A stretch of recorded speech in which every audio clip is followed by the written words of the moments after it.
Video, new software, and I'm kind of excited about all this. So we'll be doing this from time to time, hopefully on a regular basis, and we're teaming up with some other media outlets, and so you'll get to watch my ugly face, as well as listen to the Sonora, the wonderful voice, as they say.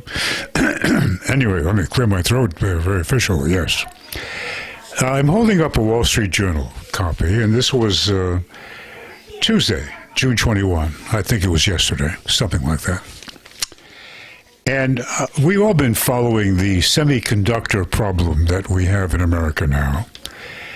As you know, there's a big shortage of the advanced chips, and it is not really going to be solved very quickly.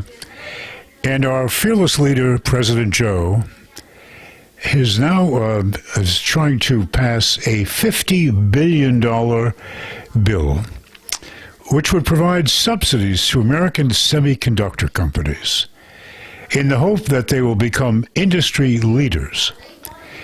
And according to the number one top expert on computer chips, Morris Chang, founder of Taiwan Semiconductor Manufacturing Company, they are the best, the most advanced, and clearly we have nothing in America that matches them.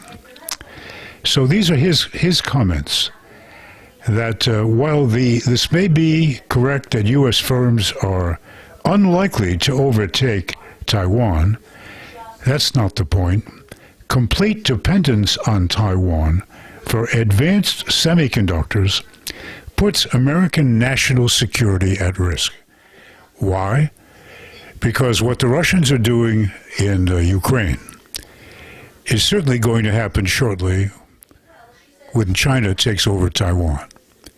And if you think that's not going to happen, you're crazy. Because we have proven, NATO has proven, that basically we're cowards. And we are going to allow Russia to do what they're doing in Ukraine. We're not going to interfere really other than supply them with weapons. But clearly that's beginning to fail, and we waited much too long to give them the weapons that they really needed. Why, I don't know. We're also saying to Russia that you now own the Black Sea, so you can stop Ukraine from exporting grain all over the world to prevent hundreds of thousands, if not millions, from starving to death.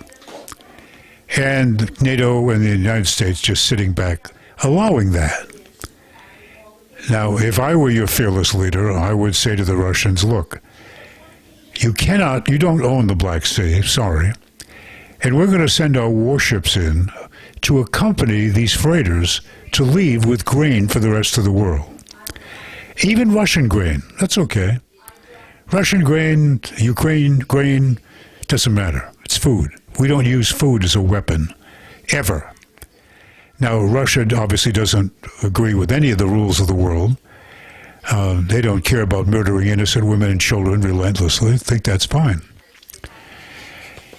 Don't get me started on this because I get crazy. Anyway, $50 billion given to the American computer companies, semiconductor companies, is a colossal waste of money. And anyone with half a brain would know that. Now, why is it that people with half a brain are occupying the government of the United States these days when the really intelligent people who know what's going on, like Mr. Allison, who's a professor of government at Harvard, who wrote the book Destined for War, Can America and China, Europe Escape Trap? Mr. Schmidt, also another guy who's pretty bright, CEO of Google, not a bad guy. They have written this editorial, the title of it, Semiconductor Dependency Imperils American Security. And we all know that because we can't match it. And the Chinese are gradually pulling ahead. And once they take Taiwan, which I don't know when that's going to happen, but it will happen. And what we've done with Ukraine is a wonderful example of why they would not hesitate to do it, because they're too powerful, they're too big a deal, and we're not. And they also have many more weapons and capabilities, certainly, than Russia. So if we're not going to stand up to Russia, we are certainly not going to stand up to China. And Taiwan can't defend itself without us. We know that. Even with our allies joining that battle, still not going to work. What may work, if we start right now, is working on a deal with Taiwan to come to the United States and become partners with our leading companies in semiconductor production and work together and build, factories, shared factories between the two countries. Now, that could be done by providing fast-tracking permits, tax credits for investments in research, development, manufacturing, etc. And the United States should certainly use its political leverage with the governments of Taiwan and South Korea to persuade TSMC, that's the Taiwan company, and Samsung to form partnerships with U.S. chip designers and manufacture the advanced semiconductors in America. Now remember, both South Korea and Taiwan depend on security commitments from us, our military. So joint ventures with U.S. firms such as Qualcomm, NVIDIA, they would ensure the U.S. defense establishment is capable of fulfilling its commitments to those nations. And a push from their governments, along with a pull from U.S. tax incentives and subsidies, if you're going to spend money on subsidies, could persuade TSMC and Samsung building more chips in the U.S. is in their best interests. Because our military depends on these chips as well, and they rely on us to protect them. So why wouldn't they do it? Now, these two guys, don't work for the government. And we're talking about the Morris Chang, the founder of the most brilliant semiconductor company in the world, Taiwan Semiconductor. That's TSMC. They're pointing this out. Now, why is it that our government, don't ask me who's advising Joe B., I have no idea. But obviously they're morons.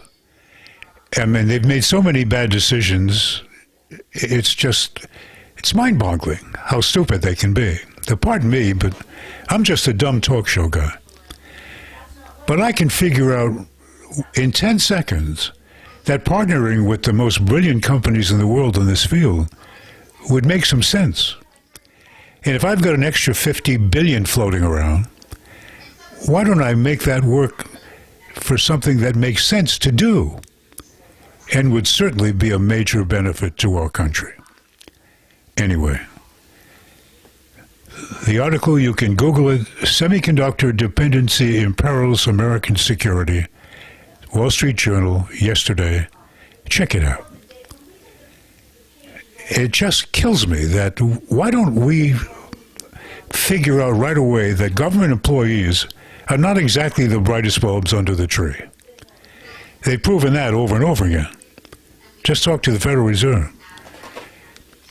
So when you really have a major headache, why wouldn't you reach out to the most brilliant minds in the field and work with them? Because obviously they're a lot smarter than we are. Anyway, that's my beef, and I'm standing by it. And I hope you don't mind looking at my ugly face along with this, but it's what everybody seems to want. We live in a video world, don't we? So, I've been in a radio world all my life, and a little bit of TV with Lively Experiment on PBS, etc. 17 years of that. So now I'm going to have my own TV show, I guess. We'll see. We'll see how it works. And we invite you to join. You don't have to pay. We don't charge anything. We give you exactly what you're paying for is exactly what it's worth. Anyway, my little comment for the day, and I get so angry that I have to contain myself. But anyway, so that's it. Until next time, whenever that will be, and maybe once a week, according to some experts on this thing. So I thank you very much for being with us, and we'll do it again soon.